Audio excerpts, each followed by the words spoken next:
Hello and welcome to the Google Ads Strategy Show. I'm your host, Kyle Sullerud, and today I'm going to be talking with Kevin Vincenzi.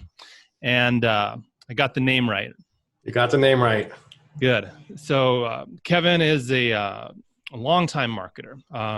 He comes at marketing from a lot of different angles, has a couple different companies that he's involved with. Rapid Response Marketing is his marketing agency, which provides Google Ads services to a lot of different clients. And he also has an affiliate marketing company. And I just kind of wanted to talk to Kevin here because I know he's doing some big things with marketing and specifically with Google Ads, and wanted to see what I can learn from him. And hopefully everyone listening can learn some stuff too. So Kevin, welcome. Thank you so much. Really appreciate being on the show.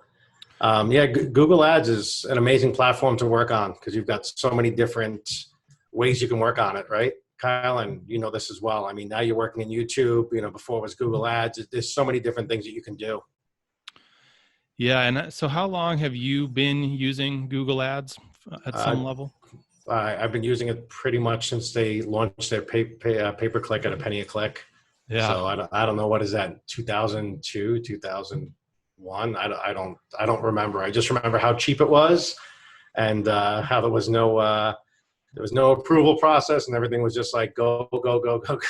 Obviously, that's changed, and it's changed for the better. I mean, they've refined their process. There's a lot of great algorithms and tools that you can be a part of, with different bidding strategies, and it's just taking the time and testing to figure it out. So what were you advertising at that time when you were paying a penny?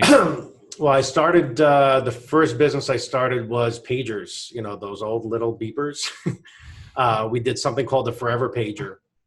So essentially you'd pay once for the pager and then your lifetime service was free. So we started that with email marketing and then moved that over to search marketing. That did really well.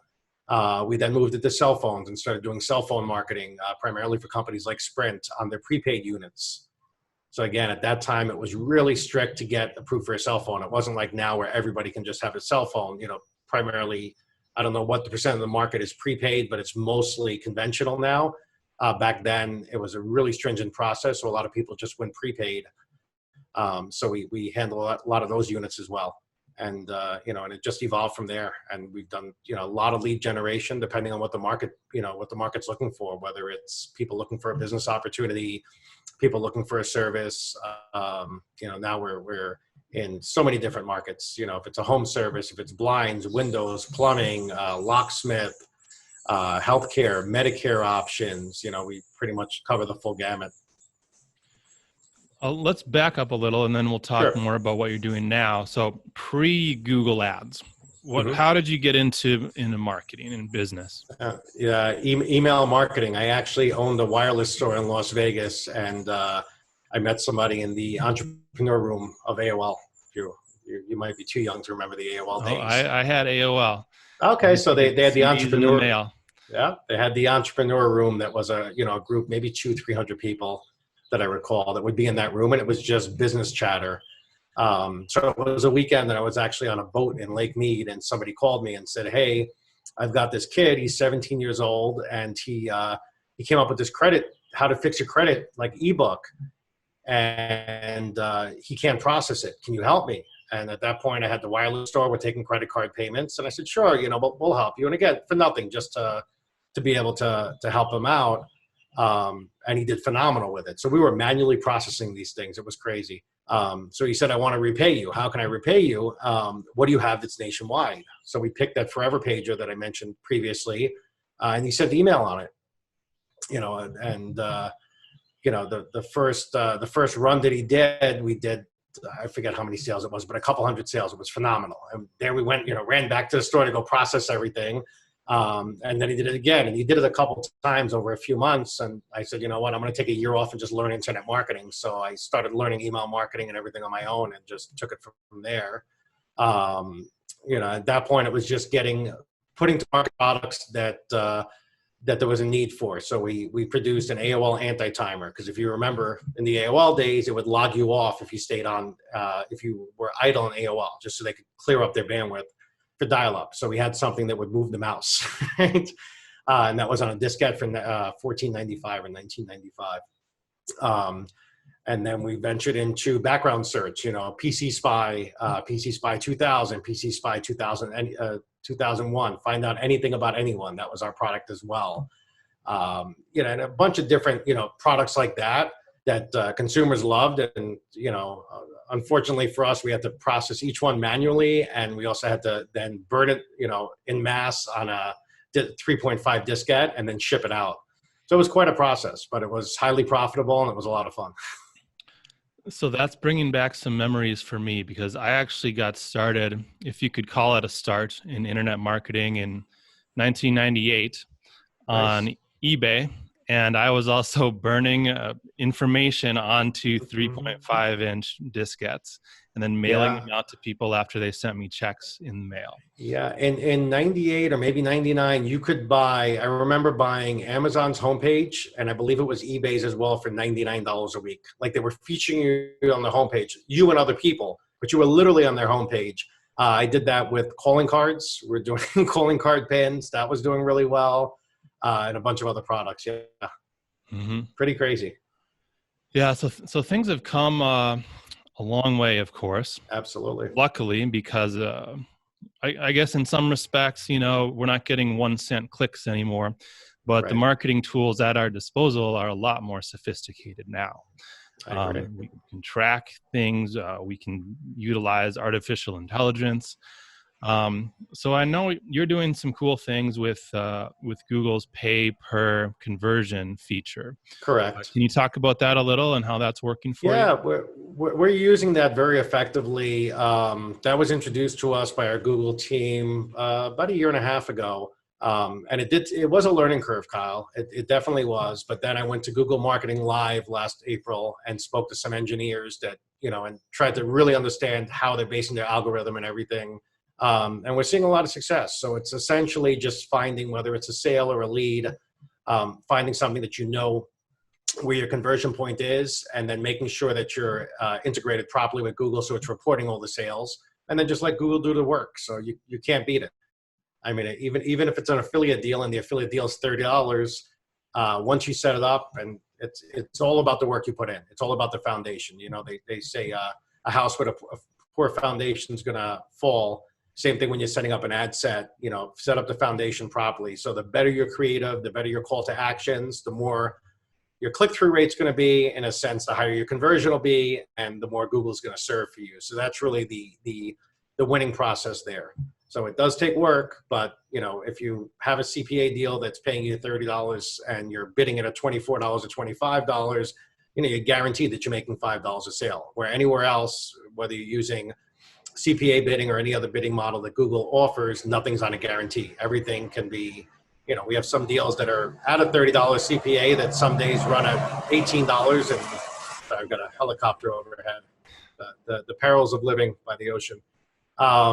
Some that are running at an $18 CPA, and the next day it's a $45 CPA, and that's totally out of your control because Google's algorithm is just serving different ads. The only thing you can do at that point would be to manually cut off keywords, et cetera. But now you're interfering with the way Google set it up to get to your goal CPA, which they do a really good job getting there. I mean, the best I've seen out of all the automated tools in regards to traffic sources. And just to be clear for everyone listening, that feature is only available in Google Display campaigns. That's correct. Correct? So correct. Are you focusing a lot on the targeting when you're setting those up? Or are you letting Google do the work there to find those? I'm letting Google do the work for the most part, because then they tend to deliver more traffic as they test it, in a sense. So they're sending a lot of traffic. So if it's, as long as it's a general enough audience that you're trying to target, you're fine. If it's something more refined, then I would put some audiences in. So it really is about the offer, right? It's about the offer. It's also about the creative, because you can't, we've had media buyers that we've worked with that have just, limped in and put in, one image and, one tagline and been like, oh, it's not working. Of course it's not working. Mm-hmm. Google's recommendation is, 50 banners, 50 different, so they can test, this size, mobile, non-mobile, they do all their testing. So the more creative you put up, the better. And that's something that, we use that strategy, when MySpace was really big. We worked with the MySpace team, pre-Facebook. And that was a strategy with them as well, was just, Kevin, just upload us 500 new creatives every week. And that was pretty much our full-time gig, was just uploading the creatives so they could test through and find what was going to work. So it's the same thing here, put good content up, high quality images, good call to actions, and it'll do the work. If the offer warrants, because you're right, if the offer doesn't convert anyway, it doesn't matter. You'll get some clicks for the first day and then it'll die off. And then the end of it is figuring out where the sweet spot is. So your CPA is $30, you bid 24, you're getting 50 sales a day. Well, what about if you go to 25? Okay, what about if you go down to 23? And now you're just tweaking it and you have to give it 24 hours for it to kick in and finding out, okay, where's my optimal volume? Where's my optimal ROI? And you'll know where that is. So what types of offers work for something like that, for the display network in general, in your experience? Or maybe there's a specific offer you can share, or just generally? We're buying heavily. I'm sorry. We're buying heavily on our internal properties, bustedcheater.com, which we own, which is a cell phone tracing type software. Also Deep Search Pro, which is background searches. Those do phenomenally well just because, people are constantly searching, where's my boyfriend? Where's my girlfriend? And then lead generation, we have a lot of different lead types, whether it's people that are looking to move, or we do people that want to sell diabetic strips, kind of like the old cash for gold offer, sending you diabetic strips and we'll pay you cash for them, if you have excess. So, anything that pretty much will appeal to the masses is what I would say. Not to get really niche, unless you've already got your audience defined on Google search. If you have your audience defined on Google search and you're making it work, then take that same audience over to this Guaranteed CPA and see if you can make that work as well. Do you still test a Guaranteed CPA campaign versus a regular display campaign? I'll always start with a regular campaign first, and then the ones that prove out, I'll move to Guaranteed CPA. So I won't use Guaranteed CPA as my testing ground. Also, because Google uses the information from the whole account, right? So they aggregate all the information. So if I'm already giving them information by buying search, they can then use that on their display network as well, as far as what the conversion rate should be or what have you. Okay, got it. Let's talk a little bit about your agency. What types of clients are you helping there? Are you just helping them with Google Ads, or are you offering other services as well? No, we're full service. So we do TV, radio, print, but quite a bit with Google. I mean, Google to me is the fail-safe. That's the one thing that we can go to no matter what business type they are. We can structure a landing page, a lead funnel, what they really need to either make their phone ring or get a lead in or a store visit. So that's really our focus. And it's larger clients. Our general client spends about $25,000 a week. So when a client comes to you, are they looking for a particular service, or are they coming to you saying, I need more business? How can you help? It depends. If it's Google specific, they'll normally come to us because they've tried on their own and they failed. So a lot of times their MCC will take over an existing account, go in, take the learnings from the account, and then tweak it and optimize it for them. Because they might have been missing something. It might have been the way their creative is displayed. It might be their landing page, what they say on their landing page. It might be their sales team. So we just take a full approach to looking at every aspect of the business to figure out how to maximize them. And we do that with everything. I mean, we've got a client right now that's doing continuous glucose monitors. So basically, if you're diabetic, you can wear this on your arm where you don't have to prick your finger anymore. And just innately, we're not getting paid for it, but part of what we do is we're also monitoring his phone room and making sure that the calls are being handled properly, the proper information is going out, so the consumer's got the right experience. So we know that we can tie the numbers all the way back and say, look, we sent you, 70 calls yesterday. You enrolled 10 of them for argument's sake. You could have actually enrolled 15. Here's why. So we'll give them that feedback as well to try and improve their business. Because after doing this 24 years, there's a lot of insight, and it doesn't matter what the business model is. There's still principles that you need to follow to have a successful business. And how are you getting clients yourself? Mostly referrals now. Okay. Active on a lot of the boards. So just, it's funny when this COVID-19 scare hit. I didn't think it would affect me at all. And initially, we lost almost 80% of our clients. And when I say lost, they went on pause. Clients that were e-commerce that there's no reason they should have paused. I got, well, Kevin, we want to hang on to our cash and we don't know what's going to happen. We lost our credit lines. I mean, I heard so many horror stories. Luckily, most of them are back. So that's the good news. But during that time, I relied heavily on my network, my LinkedIn network that I've got over 9,000 connections, all the Skype groups that I'm a part of, just talking to different people, helping people and providing value first. And then that opened a lot of opportunities for us.